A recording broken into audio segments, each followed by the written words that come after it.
Namasté les divines et les divins. J'espère que vous allez tous bien, que votre semaine s'est pas trop mal passée. Plusieurs petites choses, donc je vais vous faire l'horoscope pour la semaine du 19 juillet jusqu'au 25. Donc bon anniversaire à tous ceux qui le souhaiteront cette semaine. Donc notamment les 3e décans Cancer et 1er décan Lion et Lyon. Donc bon anniversaire à eux. Sinon, bienvenue aux nouveaux abonnés cette semaine. Ils ont été plutôt nombreux, puisqu'on a une trentaine de nouveaux abonnés parmi nous. Donc ça fait toujours plaisir. Merci de continuer à liker, de partager, de commenter. Et donc, toujours les précautions d'usage, on va dire. Hein, donc ne prenez que ce qui vous concerne, ça je l'ai dit. Que ce qui vous parle intérieurement. Hein, et bon, c'est plutôt, on va dire... un tirage d'ordre général. Donc voilà. Sinon, la vidéo pour l'été 2021 est toujours disponible dans chaque signe. Il suffit de regarder dans l'onglet vidéo et puis de descendre un petit peu. Et donc vous aurez l'été 2021. Donc ça doit faire juin, juillet, août, je pense, si je me rappelle bien. Donc voilà. Sinon, pour cette semaine, donc je me suis servi comme d'habitude du tarot d'esprit des animaux. L'oracle des anges et des cristaux, le fameux tarot onirique que j'adore, l'oracle des murmures de guérison. Donc avec celui des cristaux, ça vous fera plutôt un message, on va dire, plutôt côté spirituel. Il y a un peu le petit conseil comme ça, quoi, je veux dire. Et pour terminer, l'oracle des messagers d'Égypte. Oui, la boîte est un peu conséquente, mais bon, c'est pas grave. Donc voilà pour cette semaine. Sinon, bah rien de particulier, à part de prenez soin de vous, portez-vous bien, et puis bonne écoute, bonne lecture. Merci bien. Namasté.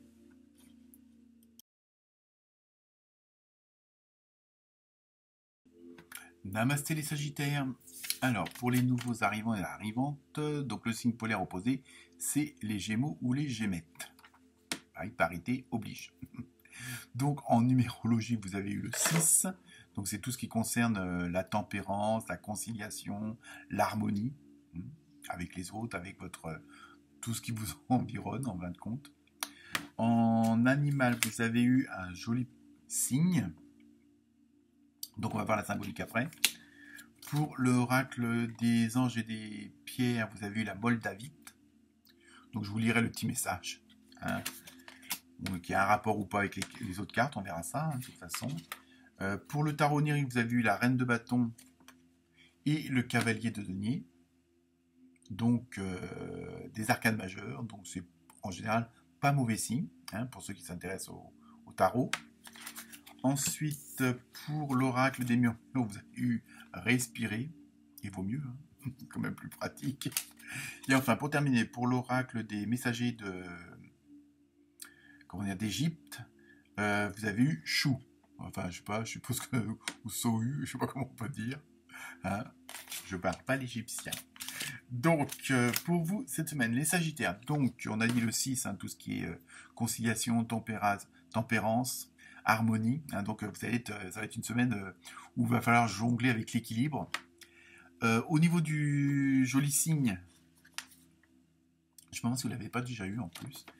C'est tout. Bon, évidemment, il y a ce côté pureté. Hein, vous êtes vraiment dans tout ce qui est émotionnel, mais des bonnes émotions. Hein, bon, pour ceux qui sont dans donc bon, l'émotion spirituelle, tout ce qui sont dans tout ça, tout ce qui concerne cela, je vais y arriver. Et en même temps, il y a une symbolique où c'est peut-être le temps de faire le grand plongeon, de franchir le pas. Hein, et cette semaine, il y a pas mal de signes où toutes les préparations ont été faites, les épurations ont été faites, les mises à jour, on a fait le ménage sur le plan matériel, sur le plan humain. Et donc là, on va être vraiment dans l'action. Donc là, vous êtes vraiment arrivé aussi à un stade où c'est le moment de faire le saut. Hein, il y a un peu ce côté-là. Hein, donc après, tout dépend où vous en êtes dans votre dossier, dans votre chemin. Mais là, cette semaine, pour vous les Sagittaires, et je crois que vous avez déjà eu ça il n'y a pas si longtemps que ça, où il va falloir retrousser vos manches.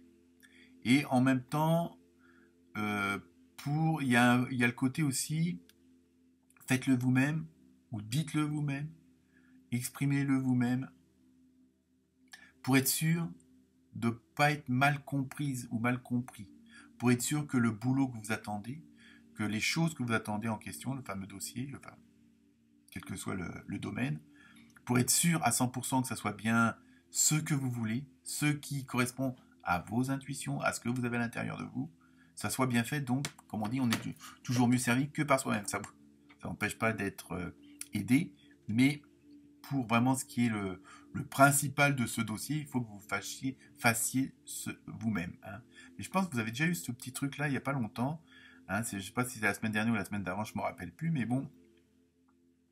Par contre, ça, on vous soutient, hein, pour ceux qui ont la foi, on vous soutient surtout de bien rester fidèle à votre intuition, de bien rester fidèle à vos envies, à vos besoins, hein, et de pas, même si au premier abord ça paraît pas idéal, idyllique, continuez à aller dans le sens où vous voulez. Les choses vont entre guillemets s'améliorer si ça ne correspond pas à 100% à ce que vous voulez, à ce que vous désirez. Hein. Si, bon, parfois, pour pouvoir que les choses se mettent bien en place, pour atteindre le but, on est obligé peut-être parfois de passer par des petites contrariétés, des petits contretemps, des petites déviations, des petits retards. Mais sachez que c'est pour, voilà, comme je l'ai déjà expliqué, je ne sais plus si c'est avec vous, vous partez, bon, vous avez tous les feux rouges, mais si vous n'aviez pas eu tous les feux rouges, vous n'auriez pas eu la place juste à côté de l'endroit où vous vouliez allier. Si vous aviez eu les feux verts, vous n'auriez peut-être pas eu cette place-là parce qu'elle n'aurait pas été libre à ce moment-là. Donc vous voyez, c'est ça. Donc ne vous focalisez pas sur les petits contretemps, les trucs comme ça. Et surtout, en plus, vous savez que si vous restez fidèle à vos intuitions, le résultat va être plus que prometteur. Mais il faut aussi vous lancer. Peut-être que parmi d'entre vous, il y en a encore qui hésitent à franchir le pas. Et là, apparemment, cette semaine, c'est une semaine, je suis en train de regarder l'heure, il est 11h11. Pour ceux qui croient aux heures miroirs, allez voir ce que ça veut dire. C'est peut-être un signe aussi. Donc, ou une explication, ou une petite pulsion supplémentaire. Et du coup, voilà, c'est ça. Surtout, conservez cette confiance en vous. Hein. Conservez cette confiance en vos intuitions. Si vous le dossier, vous voulez le faire orange, faites-le orange. Même si on vous dit que ça serait mieux en vert. Hein. Mais bon, peut-être un petit peu de jaune, un petit peu de rouge dedans si vous voulez. Mais bon c'est une image, mais voyez, vous l'adaptez. Et surtout, en même temps, il y a ce côté où il faut que, pour garder cette fameuse intuition, garder cette confiance, prenez aussi soin de vous. Dans le sens où prenez peut-être un petit moment pour vous isoler, mais dans le bon sens du terme. Pour aller marcher en forêt, pour aller faire des balades, pour faire des choses qui, en même temps, vous changent un peu les idées, hein, parce que vous êtes toujours dans ce fameux projet. Hein, même si vous êtes sur la bonne voie, même s'il est dans peu de temps va se réaliser, il faut quand même que vous rechargiez vos batteries. Hein, c'est pas le tout de toujours vous investir, même par rapport aux autres. Donc c'est pour ça qu'il y a un peu ce côté, prenez du temps pour vous, et ça on le retrouve en ce moment pour pas mal de personnes, donc je pense que c'est dans l'air du temps, on va dire. Et donc je vous lis la fameuse carte de l'oracle des pierres des anges pour la Moldavite. Hein, donc c'est le non-conformisme. Bon, voilà. Vos qualités uniques sont une importante partie de votre raison d'être. Vous avez le droit de vous sentir et d'être différent des autres. Vous voyez? Donc ça, bon, ça, c'est un peu dans la même dynamique, hein, de ce que je viens de vous dire. Voilà, c'est ça, c'est rester ce que vous êtes. Mais bon, après, bon, je vous dis, adaptez-vous aussi à la situation, à tout ce qui vous, qui vous entoure. Hein. Bon, on dépend toujours de pas mal de choses autour de soi, même si nous, on est dans une dynamique. Bon, pour pouvoir avancer, parfois, il faut attendre qu'autour de soi, les choses se mettent en place, hein, que ce soit sur le plan matériel, financier, humain. Mais voilà, donc continuez surtout, gardez le cap. C'est surtout ça le mot d'ordre de cette semaine, le mot d'ordre, le mot de sujet ici, on va dire. Et surtout, n'oubliez pas de respirer. Donc on en revient à ce côté, prendre un peu de soin, de temps pour vous recharger. Parce que c'est vrai que ces dernières semaines, vous avez quand même été plus qu'actif et active. Donc voilà, pour vous les Sagittaires, bonne semaine et prenez du temps pour vous. Namasté.